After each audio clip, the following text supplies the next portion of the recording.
Hello everyone, and welcome back to Module 2 of Chapter 16.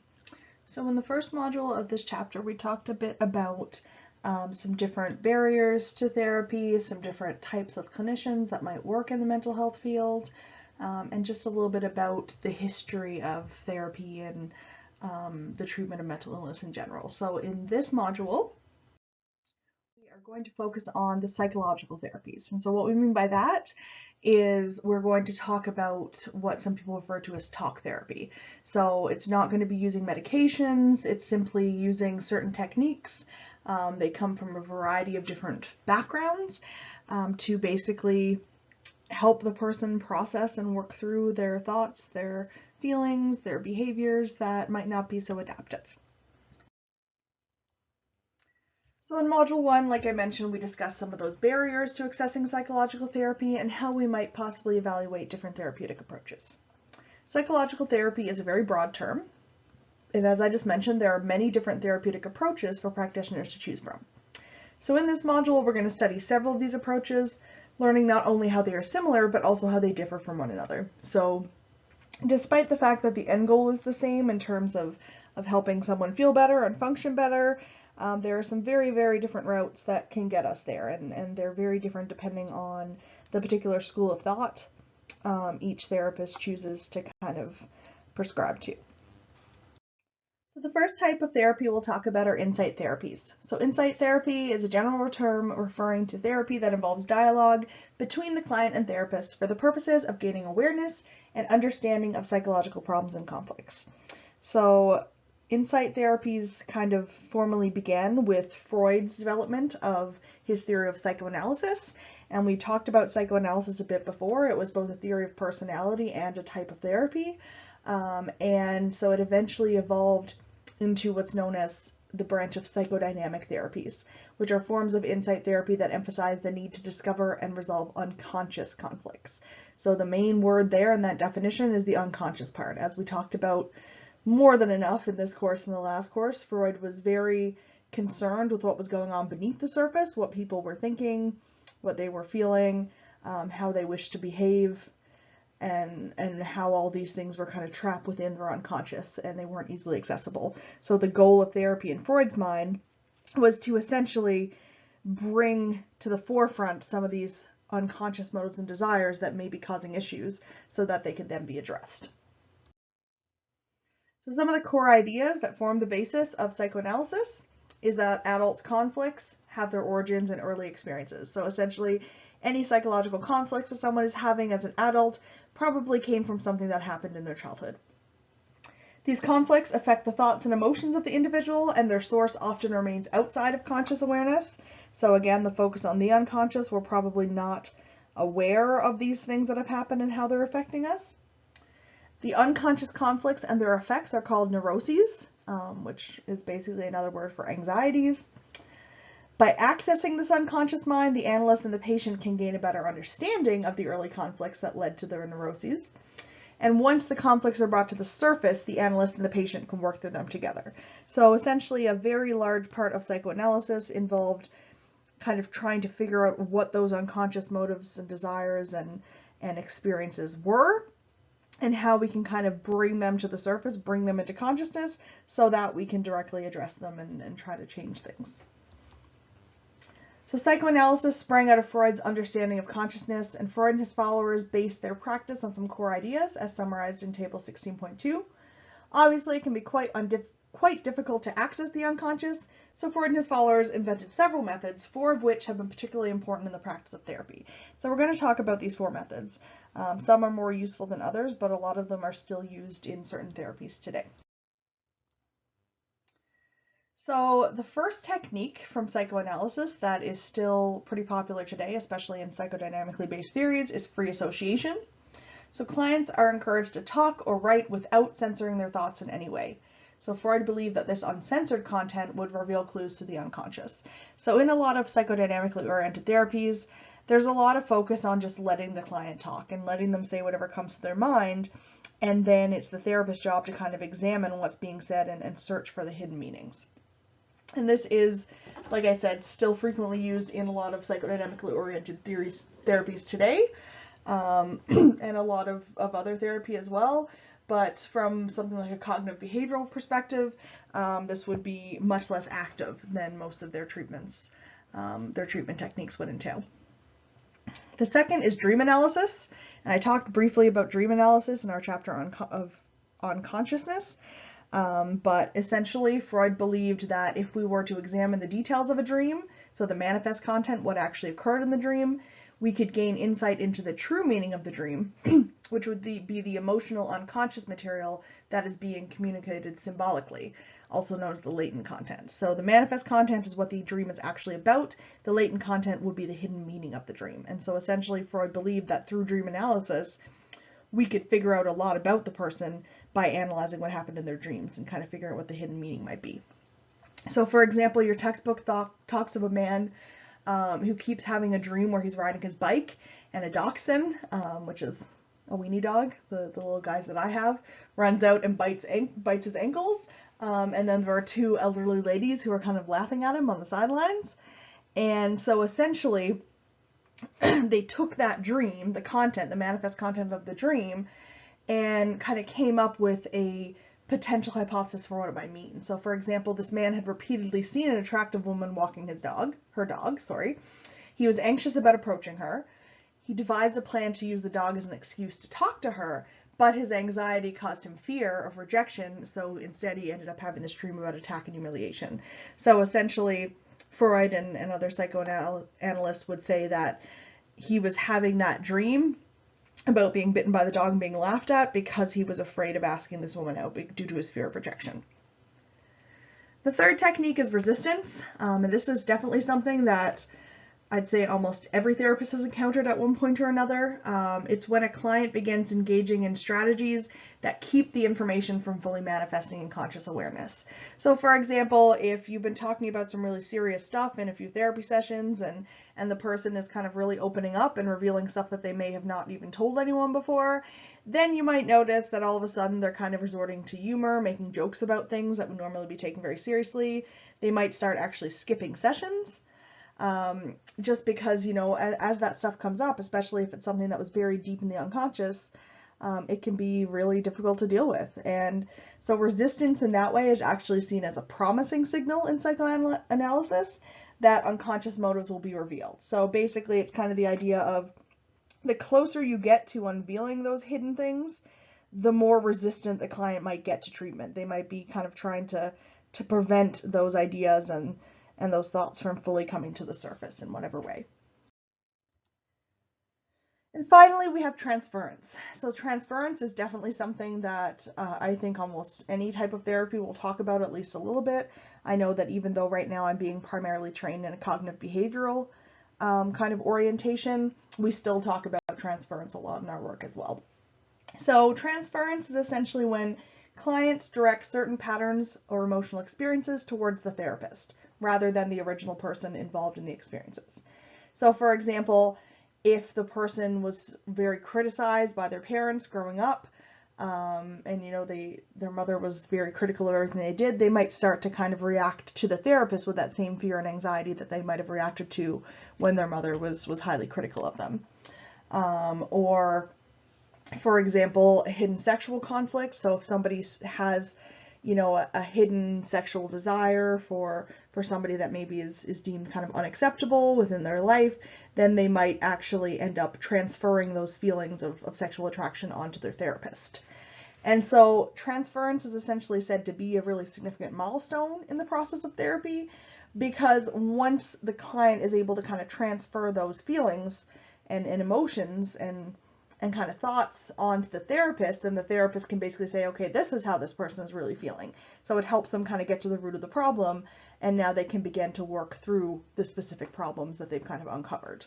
And so, of course, not every therapist, if they're not psychodynamically oriented, is going to be looking at it from that exact light, but definitely transference is something that happens really commonly in therapy. You can also actually have countertransference, in which the therapist starts to reflect some feelings back towards the client. And so it is definitely something that we talk a lot about and we're very mindful of in pretty much any kind of therapy. So these are just some of the tools used by psychoanalysts in their attempt to access the unconscious. Once material is brought to the light, so either using the transference, the dream analysis, the free association, then the patterns can begin to be examined and ideally changed. So now we'll talk briefly about some modern psychodynamic therapies. So up until now, we started with our insight therapies, we went into psychoanalysis, and everything I just told you were techniques that kind of came out of that original basis of psychoanalysis. But psychoanalysis kind of led to the development of this broader area of psychodynamic theories, all of which focused on the unconscious and things that are hidden in the unconscious, but they had slightly different ideas as to what was causing and maintaining the problems. So Freudian-based psychoanalysis, strict psychoanalysis like we just talked about, is used by relatively few therapists today. So there's definitely not as many people, for example, engaging in dream analysis as there used to be. However, several new therapies have evolved from traditional psychoanalysis, but they tend to be more concerned with conscious experience and are generally more optimistic. So there's a therapy known as objects relations therapy, which is a variation of psychodynamic therapy that focuses on how early childhood experiences and emotional attachments can influence later psychological functioning.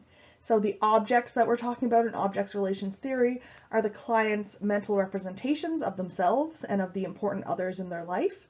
And so essentially this type of therapy says that the quality of the early relationship that one has with these objects, so the relationships they have with their parents or their mother, for example, those relationships, if they are high quality, low quality, or somewhere in between, they help to develop mental models for the child, which can actually shape their later perceptions when attempting to engage in their own relationships as adults. So it's basically essentially saying that the attachment styles and issues with attachment that one might have when they're very young can kind of persist onward and be reflected in adulthood as well, and might need to be addressed by kind of taking a look at where they originated from. We also have humanistic existential psychotherapy. So in the 1950s, humanistic psychologists broke from psychoanalytical approaches over several deep differences in their assumptions. And we talked a bit very briefly before about psychodynamism versus humanistic psychology. And we see that whereas psychoanalysis focuses really on the unconscious drives, humanistic therapy focuses on the conscious experience. Whereas in psychoanalysis, the behavior is determined by these repressed instincts and urges. In humanistic therapy, we would say that humans have the free will, and so their behavior is chosen freely. In terms of weaknesses versus strengths, psychoanalysis would say that everyone has neuroses, and kind of focus on identifying and treating those, whereas humanistic therapy would say that everyone has strengths, so we should focus on the things that people do well and help them gain that sense of self-efficacy and kind of overcome obstacles. In psychoanalysis, the analyst interprets and explains to the client what is wrong, so they're basically searching for the hidden meanings and explaining them to the client, whereas in humanistic therapy, the therapist asks the client what is wrong and attempts to help clarify issues, so they kind of work together.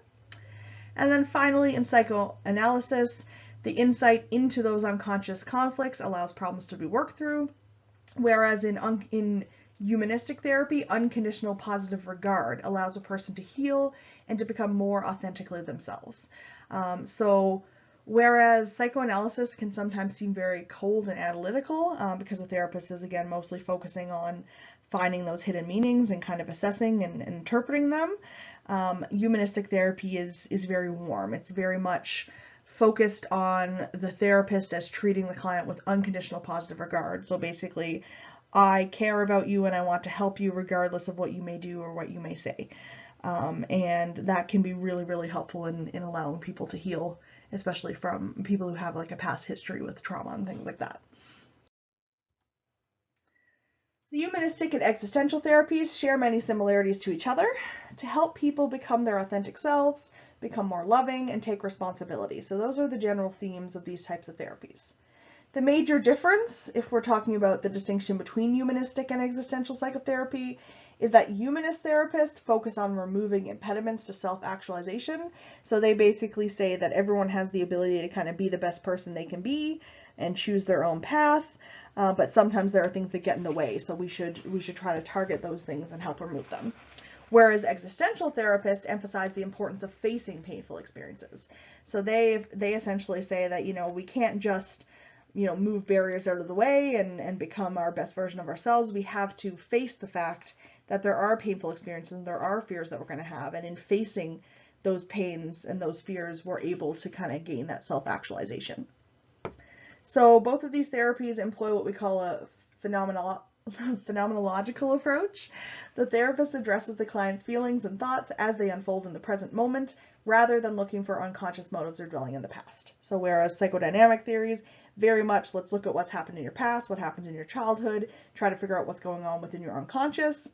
With the humanistic and existential psychotherapies, it's very much looking at what's coming up in the moment and how somebody's feeling and how they're thinking, and then address them presently instead of kind of digging into the past and trying to find hidden meanings and motives. So Carl Rogers was the one who developed a version of humanistic therapy called client-centered therapy, also known as person-centered therapy. This focuses essentially on an individual's abilities to solve their own problems and to reach their full potential with the encouragement of the therapist. So Rogers believed that all individuals could develop and reach their full potential, and that a lot of psychological problems that people experience stem from conditions of worth. So when we talk about that unconditional positive regard I mentioned a minute ago, essentially what happens a lot of the time, sometimes in parenting, can be that a parent will only give their child attention or only give their child praise when they're doing something good. And of course, we don't want to be encouraging negative behavior, but for some people, it gets to the point where they're actually kind of withdrawing their love and withdrawing their affection when the child does something they don't like. And that's what's known as placing a condition of worth on something. So you are only worthy of love and affection if you do what you're told and, you succeed in life in the ways that, your parents or whoever else want you to succeed. And if you don't do those things, you're inherently not worth as much. You don't have as much value. And so, of course, you can see how that could lead to a lot of different psychological problems developing, because people think that they have to be a certain way and be a certain person in order to obtain that love and affection, when that really shouldn't be the case. And so this unconditional positive regard focuses on removing those conditions of worth and stating, I care about you. I want you to succeed regardless of what you've done and what you've said. I want to help you move forward and kind of do better. So you're treating somebody unconditionally with that sense of positive regard rather than placing those conditions of worth on them. We have emotion-focused therapy, which is one promising type of person-centered therapy. It's based on the well-supported belief that it is better to face and accept difficult emotions and thoughts rather than bottle them up inside. And you've probably all heard that before. It's not good to bottle up your feelings and your emotions, but this type of therapy really kind of focuses on bringing those emotions to the forefront and processing them and dealing with them instead of just kind of trying to push them into the background. So the most important aspect of these therapies lies within the therapeutic alliance. And if you remember what I told you in the first module, honestly, we know that approximately half of the success of therapy in general comes from that sense of therapeutic alliance, that bond that develops between the therapist and the client. And so you can see how in this type of therapy, when it's really about, helping the client feel more loved and accepted and kind of gaining that sense of self-efficacy, that would be even more so important to really create a strong bond between the therapist and the client. So with respect to evaluating these insight therapies, so kind of taking a look at what they might be effective for and what they might not be as effective for, ultimately the effectiveness of insight therapies depends on the condition being treated.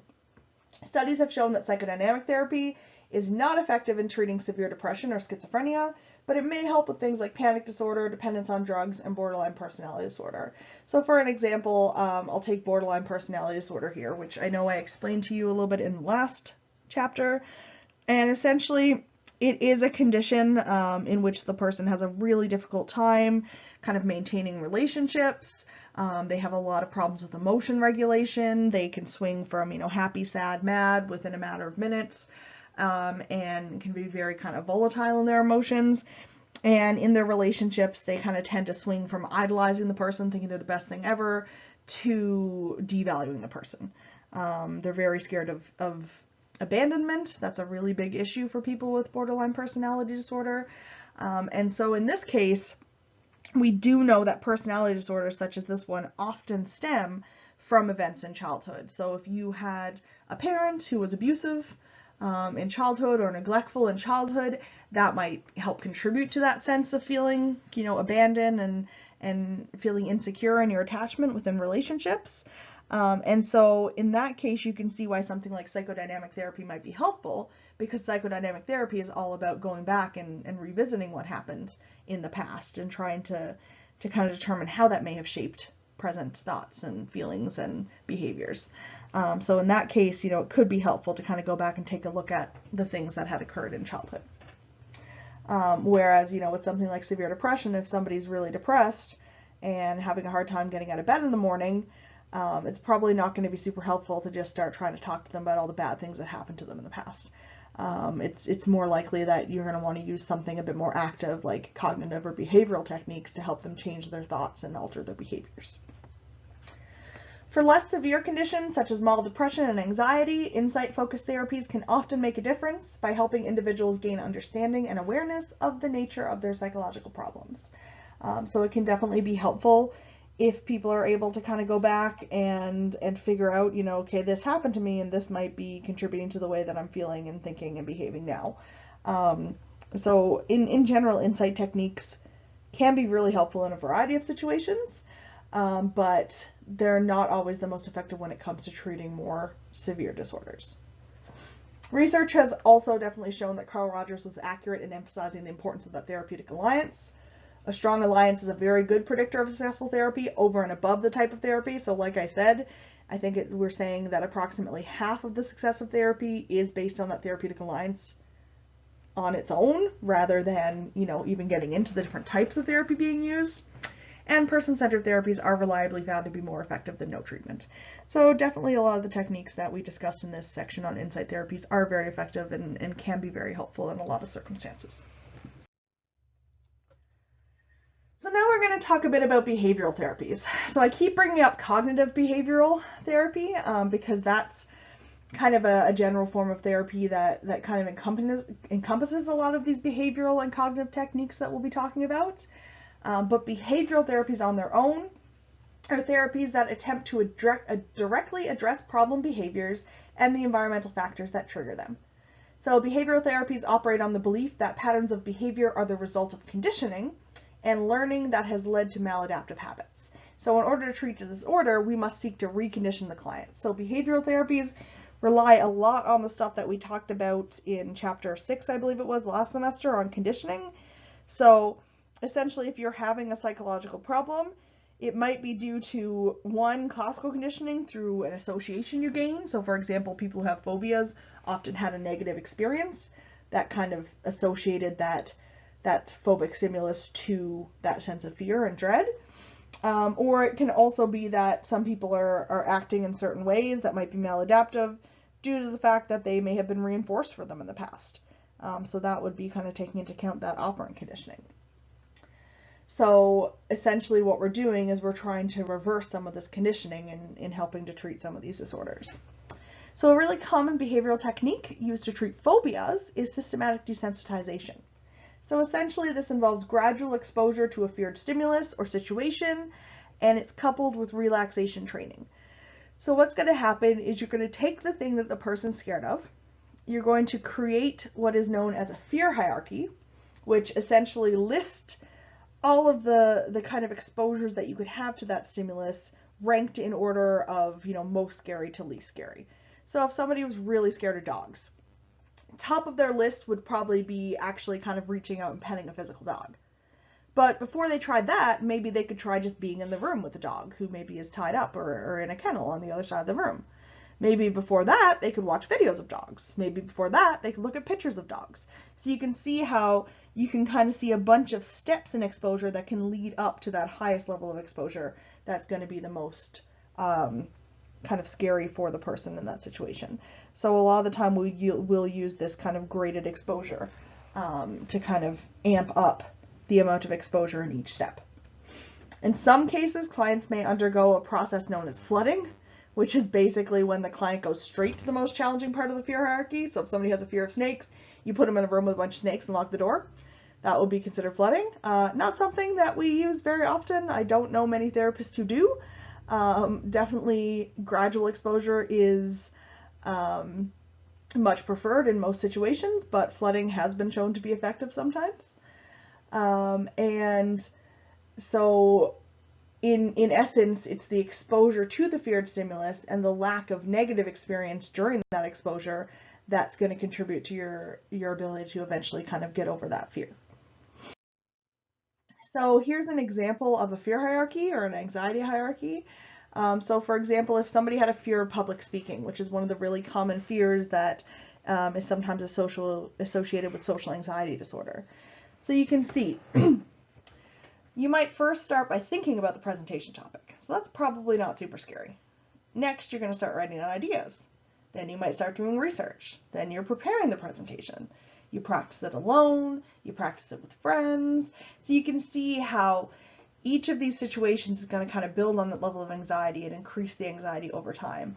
And it kind of leads up to that actual beginning to speak when you're on that podium or at that podium delivering your first couple of lines. And so with systematic desensitization, which is the specific technique we're talking about here, essentially the client would be trained in relaxation techniques, and they'd be asked to use those relaxation techniques at each stage as they kind of progress up the hierarchy. So they have to stay in the situation, in the exposure, until they're able to kind of calm down, and their level of distress has dropped substantially. So a lot of the time what we'll do is we'll ask people to rate their level of distress in something called SUDS, which is subjective units of distress scale. And so on a scale of 1 to 10, how anxious does that idea make you? And so, if somebody, for example, the practicing the presentation alone initially caused them a SUDS of 6, then you're going to want them to stay in that exposure until their SUDS is kind of at least at a 3. So you're going to want to decrease it by roughly half. The relaxation training component, which obviously is a big thing in systematic desensitization, has actually been shown in recent years to not really be all that helpful above and beyond actual exposure. It doesn't really seem like it adds a benefit, so a lot of the time we don't really add in that component of relaxation. It's basically just more graduated exposure. And we do see sometimes that relaxation training can actually end up being used as a safety behavior. So the person only feels able to get through the exposure because they have that safety behavior, that relaxation technique. So not only does it not really seem to show a lot of benefit to add the relaxation technique in, it also can actually be detrimental at times if the client starts to use it as a safety behavior. So anyway, sorry, that's kind of a tangent because, of course, our textbook talks about systematic desensitization, which does include the relaxation training, but I was pretty surprised to learn in my classes that that's not something that's actually recommended anymore in terms of exposure therapy. So now I'm going to talk briefly about virtual reality therapies. So unfortunately, as you can imagine, there are some key barriers that can prevent exposure therapies from being effective. So for example, if you had somebody who was in combat, they were a soldier and they went overseas and they engaged in, an active combat situation, they may come back and experience symptoms of PTSD, post-traumatic stress disorder. And I know you've all heard of that condition. One of the challenges with addressing something like PTSD through exposure is you can't very well throw a person back into a war zone in order to get them to gain exposure to that situation again. So in that case, you can attempt to engage in mental imagery, attempt to get them to kind of visualize what was happening and kind of revisit that situation in their mind, but of course that's not always as effective. So one technique that has actually been proven really helpful is to use virtual reality technology. So virtual reality exposure is a treatment that uses graphical displays to create an experience in which the client seems to actually be immersed in an actual environment. So for example, a war zone. So by using virtual reality, we can allow the client to feel like they are back in that position and they are really experiencing that situation, while at the same time we're not actually putting them in any harm, and we're allowing ourselves to give exposure to something that we couldn't recreate in an actual real life environment. So it's also used sometimes if people have fears that are too severe to even take the first step on their hierarchy. Sometimes virtual reality can be used so they don't actually have to face that stimulus in real life.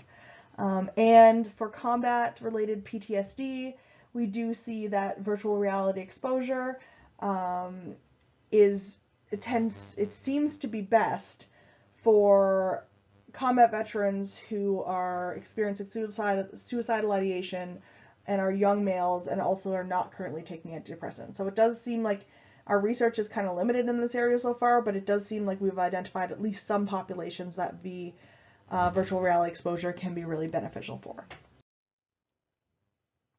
So now we'll talk about conditioning kind of in the other direction. So instead of making somebody less afraid of something, sometimes we might actually want to cause somebody to avoid something. So sometimes behavioral therapy may focus on trying to reduce or eliminate an undesirable behavior, such as smoking or biting fingernails. So there's a technique called aversive conditioning.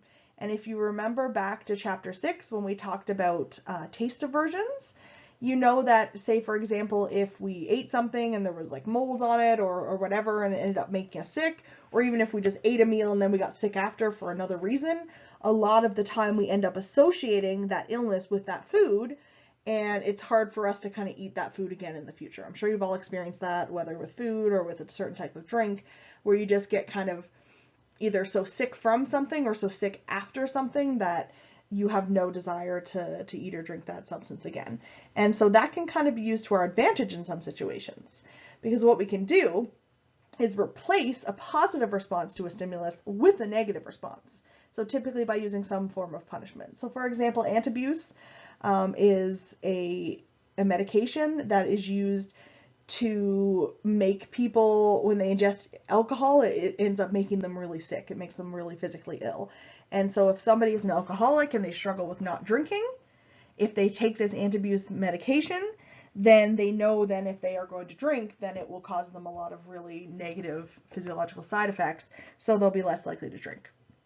It can definitely be effective, but it also requires a lot of willpower to implement correctly, because obviously if the person doesn't take the drug to begin with, then they can drink as much alcohol as they want and there won't be any effect. So they have to have the willpower to say, I'm going to take this drug knowing that if I try to drink afterwards, I'm going to get sick. So it can be an effective type of conditioning, but it only works for certain people depending on their motivation to change. And so here's kind of a figure that shows what's going on in that situation I just described. So before conditioning, the person would drink alcohol and then have no response, or they would drink it and maybe have a positive response because it helped them relax and feel good. During conditioning, you're going to pair the alcohol with the antabuse. So the person has taken the antabuse, and then when they ingest the alcohol, it leads to sickness. And so after a while, the person starts to associate the alcohol itself with the sickness. And in that case, they end up kind of not wanting to drink anymore because they're now associating with those negative outcomes. So again, can be really effective. We all know from that section on taste aversion just how powerful taste aversion conditioning can be. But of course, it does require willpower on behalf of the client because they have to be the one responsible for taking that medicine in the first place. Now we're going to get to talk about cognitive behavioral therapy. So I bring this up all the time, mostly because one, it is the thing that we're kind of most highly being trained in right now in my program. I'm taking an adult intervention and a child and adolescent intervention course right now. And both of those courses are relying really heavily on techniques from cognitive behavioral therapy. And also the reason that I want to spend, a bit more time talking about CBT is that it has been shown to be one of the most effective therapies for a wide variety of different conditions. So behavioral therapies may be effective at changing problematic behaviors, like we just talked about, but they don't directly address problematic thoughts. And many disorders such as depression are caused and maintained, at least in part, by the dysfunctional ways in which we might think about things. So the attributions we might make, who we blame for certain problems, those can all contribute to the onset and the prevalence of mental illness as well. Cognitive therapies are also their own thing, because we talked about behavioral and then we went straight to cognitive behavioral. So I just want to note that there are such things as cognitive therapies, but a lot of the time they are acting on behavior in some way, so they tend to get more lumped into the cognitive behavioral therapy umbrella. But we definitely do have both pure behavioral and pure cognitive interventions and techniques within the field of cognitive behavioral therapy. So Albert Ellis and Aaron Beck, they're two of the most well-known figures when it comes to CBT. They were originally trained psychodynamically, and they found that people with depression tend to interpret and think about their lives in a negative light. And so it became apparent that the therapy should be directed at changing negative cognitions into more realistic and rational ones. So with psychodynamic approach, of course, like we talked about earlier in this lecture, you might delve into the past history and find why the person might be more likely to be depressed, but you're not really focusing on what the current maintaining factors are, the things that are keeping the person depressed and not allowing them to feel better. And so if we're able to identify those negative thought patterns and alter them in some way, change them to more realistic and rational patterns, then that can be really effective in treating the disorder itself. So cognitive behavioral therapy is defined as a form of therapy that consists of procedures such as cognitive restructuring, stress inoculation training, and exposing people to experiences they may have a tendency to avoid. So you can see cognitive restructuring, which is a very, obviously, cognitive heavy technique. Stress inoculation there's a bit of both there, both behavioral and cognitive interventions, and then exposing people to experiences that involves all those exposure therapies that we just talked about as well. So all of them do kind of fit under the cognitive behavioral therapy umbrella. Helping clients to face negativity allows them to gain insight into their feelings and to learn methods for coping when negativity arises. So this type of therapy is far more about the present than the past. So like I mentioned earlier, in CBT, we're not worried about, all of the events in childhood. We do look for certain contributing factors that might help us in kind of constructing our case formulation and explaining what's happening with the person and why. But when it comes to the actual techniques for treatment, they're far more focused on the present. So CBT therapists are helping their clients become more aware of their thoughts, emotions, and behavioral patterns that arise in their current lives. The behavioral side of CBT involves exercises and guidance in gaining skills that clients may be lacking. So it can include exposure, like we already talked about. It can also include relaxation techniques and even skills training. So teaching social skills and other types of skills that the person might be lacking. Those are all considered a part of that behavioral side of CBT. The cognitive side of CBT involves exercises and strategies to build more functional cognitive habits. So as clients become more aware of negative beliefs, they can question or dispute them, which helps in seeing them as unrealistic. And honestly, you would be amazed at how powerful just getting someone to track their thoughts, record what they were thinking and what meanings they attributed to it, and then kind of just work through them and ask questions about it. You'd be amazed at how that can really dramatically alter the impact those thoughts are having. If the person is able to identify, I have this constant thought of, I'm stupid, I'm a failure, I'm worthless, and they're able to express that in therapy, and the therapist is able to help them challenge those and see evidence against those beliefs, it can be really, really effective and helpful in treating a lot of different types of mental health issues. So here's a cognitive behavioral model. This is actually not from our textbook. This is from my classes. One of my profs, I think, gave us this because we've actually been doing cognitive behavioral therapy with some clients this semester. So we had some sessions where we were practicing our CBT techniques with a standardized patient, which is essentially somebody who is fully in character as a particular client and they're presenting with a certain disorder. And so this is the model that I used to help explain to my client what CBT is and how it can be effective. So I'm going to go through it briefly with you. Again, this is kind of more for your own interest. You should know the basics of CBT, but you don't need to know in this much detail. But if anyone's interested, this is kind of how I would explain it to a client. So essentially, when people come to therapy, a lot of them haven't really heard of CBT, or they've heard of it and they don't really understand what it is. And so the main thing, the main idea of CBT is that our cognitions, our behaviors, and our feelings are all really closely related to each other. This model also includes the physical and body sensations, which is a big part. A lot of models of CBT are just kind of the triangle with the thoughts, behaviors, and emotions, but I'll give you an example that can kind of show you how those would all link together. So say, for example, you have a fear of dogs, and you're walking down the street, and all of a sudden you see a really scary looking dog on the other side of the road. What's your first thought going to be? Well, you're probably going to think, oh my God, there's a dog. He's probably going to hurt me, right? If you have a fear of dogs, chances are you think it's because dogs are dangerous. So you're afraid and you think he's going to hurt me. So what do you think is going to happen when you have that thought? Do you think that's going to cause your heart to start racing? perhaps your heart started racing and you started sweating even before you had the thought itself. Remember, we talked about those models of emotion, and sometimes the physiological sensations can come first. So either way, you're going to be experiencing physiological sensations such as probably increased heart rate, increased respiration, you know, maybe sweating, shaking a little bit, and those are going to accompany those thoughts of, you know, this dog's going to hurt me, I'm in trouble, this is bad. And so when you're having those thoughts, how do you think you're feeling? Well, obviously, given that, you know, you're shaking and you're probably hyperventilating and you're thinking that really bad things are going to occur, that's probably going to combine and lead you to the feeling of fear. And this is all kind of not new to us, because at this point we talked about this stuff in our chapter on emotions when we talked about the different theories of emotion. But now we're also going to add the behavioral tendency in as well. So if you see this dog, your heart starts racing, you start thinking he's going to hurt me, you start feeling really afraid, what kind of behavior are you going to engage in? Well, most people would run away or walk away or remove themselves from the situation in some way. And what happens when you remove yourself from the situation? You probably start thinking you're safe, your physiological sensations start to decrease, and you're probably feeling a sense of relief. And so, of course, as we mentioned in the conditioning chapter, what this does in the long run, you know, it makes you feel better in the short run because you avoided the situation and you're no longer scared, but it can actually make you feel worse in the long run, because what it's doing is not allowing you to have experiences where you realize that dog or whatever it is you're afraid of isn't actually as dangerous as you might think.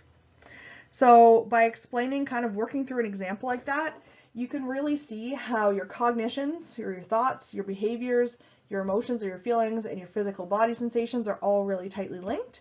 And the one great thing about knowing how linked all of these things are is that gives us a whole bunch of areas in which we can potentially intervene. So if we change the behavior, you know, and the person doesn't run away from the dog, maybe they start to find out that the dog isn't so scary, and they start to think better things about the dog, and they don't have those emotions of fear anymore. So if we change the thoughts and we're able to get somebody to kind of combat those thoughts and say, you know, this dog probably isn't that scary and it probably isn't dangerous, then that might lead to decreased avoidance behavior and increased pleasant feelings. So the great thing about having at least 3, if not 4 of these components in our cognitive behavioral therapy model is that gives us a lot of different points to focus on when we want to figure out where to intervene and what to change in order to help this client deal with their issue. So hopefully that kind of makes sense to you. That's basically how I would kind of explain it to a client. Of course, not with the stuff thrown in about what we studied in certain chapters, but it's just basically showing how all of these things are linked together and how we can intervene in any portion to try to kind of help improve the others. So here's a little table that kind of states how we could apply cognitive behavioral therapy to the cognitive symptoms of depression. So I've talked about this before, but somebody who is severely depressed tends to make stable, global, and internal attributions for negative events. So they tend to make internal attributions in terms of blaming themselves, thinking it's their fault, it's something they did that's causing these bad things to happen. They tend to make stable attributions, which is where they're assuming that everything's kind of permanent, it's never going to change, it's never going to get better. And they tend to make global attributions where they think, you know, these things are affecting all areas of my life. I'm a failure, you know, I'm going to fail at everything I do, and it's something that, you know, it's permanent, it's because of me, and it's going to affect everything. And so some examples of CBT coping strategies you could use to address these attributions: if you're blaming yourself excessively for negative things that happen, maybe you might start to try to recognize the role that another person contributed to their problem, but also examine the role of other contextual factors as well. Sorry, that a person contributed to the problem, but also examine the role of other contextual factors. So, of course, it is possible that the person is contributing to their own problem, but there are also probably a lot of other situational factors that they weren't really considering, so we should take those into account as well. For the stable attribution, so assuming that things are never going to get better, in order to help us highlight the temporary nature of a person's difficulties, we can provide examples of how things that were true in the past are no longer the case. So for example, if they're telling you these problems are going to be awful, you could say, okay, you know, were you able, like, can you think of a time when things were better? And it's like, okay, well, yes. And it's like, yeah, well, if you can think of the time when things were better and then they change so they're not so great now, then isn't it possible that they could change again and become better again? And then the global attributions, assuming that the negative events are going to apply to all areas of one's life, we can challenge the person to explain exactly how the effects of one negative event will spill over to other parts. So we can provide examples of situations where spillover did not occur. So a lot of people, if they have self-defeating thoughts, such as thinking, I'm stupid, I'm a failure, I'm never going to succeed, giving them examples or asking them to provide you with examples of times that they have succeeded and times that they have done well can be very helpful in showing them that this is not, just having one negative experience is not going to define everything else in their life and their success in other areas. So one of the biggest recent advances in therapeutic practice is starting to integrate meditation-based practices such as mindfulness with traditional CBT. So we know that traditional CBT on its own is very effective for a wide variety of disorders, and a lot of people have started adding in these elements of mindfulness to help, potentially even increase some of the benefits. So the goal of both mindfulness and CBT is to get the client better acquainted with their thoughts and feelings. But whereas CBT has a basic orientation of fixing oneself, identifying those negative thoughts and behaviors and changing them, mindfulness involves adopting an orientation of accepting oneself. There's actually another type of therapy known as acceptance and commitment therapy. The textbook doesn't talk about it, but that's another way in which it differs from CBT, is essentially, in CBT, it's let's take these negative emotions you're having and find a way to change them, whereas acceptance and commitments therapy would say, let's take those negative thoughts you're having and those feelings you're having towards yourself and accept them as they are, and try not to judge them as harshly. And sometimes that can be really helpful too. So that's something that's kind of integrated into the concept of mindfulness-based cognitive therapy. In mindfulness, you must consciously choose over and over to take an attitude of openness and acceptance towards yourself. So Dr. Daniel Siegel described this attitude as COAL, which he said stood for curious, open, accepting, and loving. I'm so sorry. I'm having a really hard time clearing my throat today. So he would basically say that this is the type of attitude you should take towards yourself, being accepting and curious and open and loving. Mindfulness often affects a person through a process known as decentering, which is when a person is able to kind of step back from their normal consciousness and examine themselves more objectively as an observer. So this can be a very powerful antidote to difficult thoughts and feelings, and it may involve you kind of detaching yourself from those damaging consequences. So if you're able to almost step outside yourself and observe things from a distance, then it can be really helpful in allowing you to feel like you're not attached to some of the negative things that have happened and some of the negative experiences that you've had. So mindfulness-based cognitive therapy involves combining mindfulness meditation with standard cognitive behavioral therapy tools. It's been shown to have powerful effects on people who have experienced a major depressive episode. It's actually substantially reduced the likelihood of relapse, and it seems to have great promise as a therapy for many different conditions: anxiety disorders, bipolar, hypochondriasis, and suicidal ideation.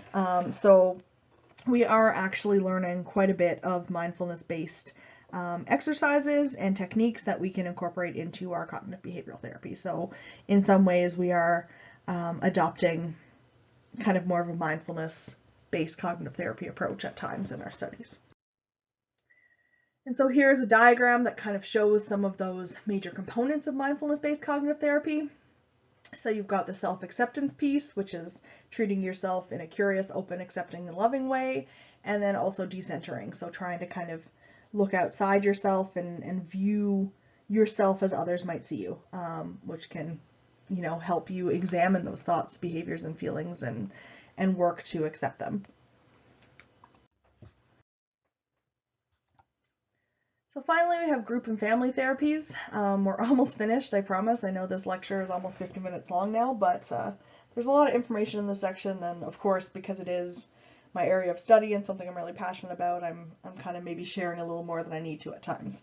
But when in doubt, if there's things that I've said aren't really part of the textbook, please feel free to ignore them. I don't want you to stress out about remembering things I've said that aren't even talked about at all in the textbook. So some clients may benefit from participating in group therapy sessions. The bonding and support that can occur in this context is very powerful. So sometimes people with the same condition will come together and they'll be treated in a group setting, and they can kind of share their experiences with each other, and that can be really helpful to know that they're not alone. Other clients might require family therapy, typically if the client's difficulties stem from or are reinforced by unhealthy dynamics within the family. Or at times they might be used to help families deal with specific family members who are highly dysfunctional in some way.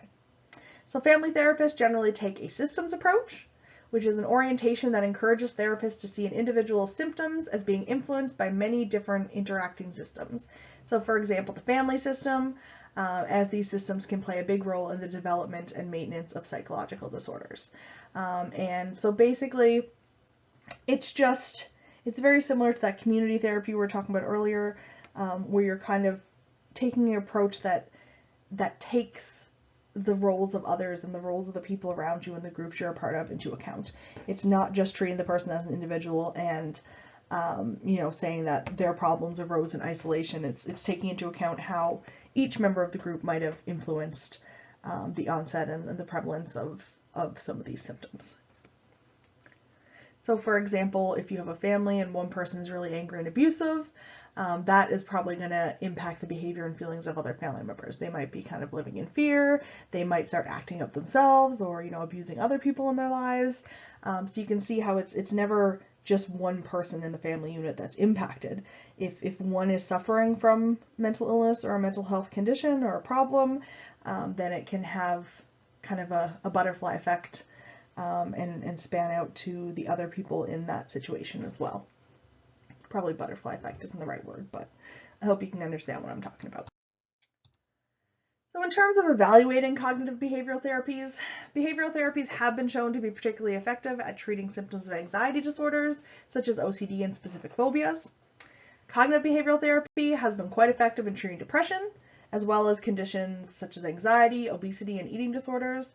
And like I've mentioned several times now, CBT is the most effective treatment currently available for a lot of disorders, including anxiety disorders. It outperforms even anti-anxiety medication over the long term. And a lot of the times when people engage in therapy rather than medication or in conjunction with medication, it can actually kind of allow the effects to persist longer over time, because if somebody stops taking a medication, then those symptoms might come back. But if somebody is actually taught techniques that they can use to help manage the anxiety they're feeling, then those techniques can be used for years and years to come. So cognitive behavioral therapies are quite versatile in their application, take much less time, and are less expensive than psychodynamic approaches, and have none of the undesirable side effects of drug treatments. But it is still important to keep in mind that different treatments work best for different people. So obviously with me, you're going to hear a bit of a bias towards the cognitive behavioral therapies, because that's what I'm being trained in, and that's what does have a lot of that research evidence behind it. But that's not to say that the other therapies aren't important, and they can't be really useful in certain circumstances. Everyone reacts to different types of therapy in different ways, and what works for someone might not necessarily work for others. So just as a little module summary, we have our insight therapies, our behavior and cognitive therapies, and our group and family therapies. I'm not going to read all this out to you. Obviously, it's kind of just basically repeating much of what we just said, but you definitely should read through this table and kind of have a good understanding of both the pros and cons of these big types of therapy that we've talked about. And I will end it here because I recognize that we're a couple minutes over, and I don't want to keep rambling on even longer than I need to. I will promise you the next module will be a bit shorter. We're going to talk a bit about biomedical treatments, which involves things like antidepressants and medications that are used to treat mental illness, as well as some techniques involving stimulating certain brain structures and things like that. And that will be the end of the chapter and the end of our course. So hopefully you enjoyed learning about the different therapies, and if you have any questions, please let me know. I love talking about this stuff, and I will talk to you in the next video.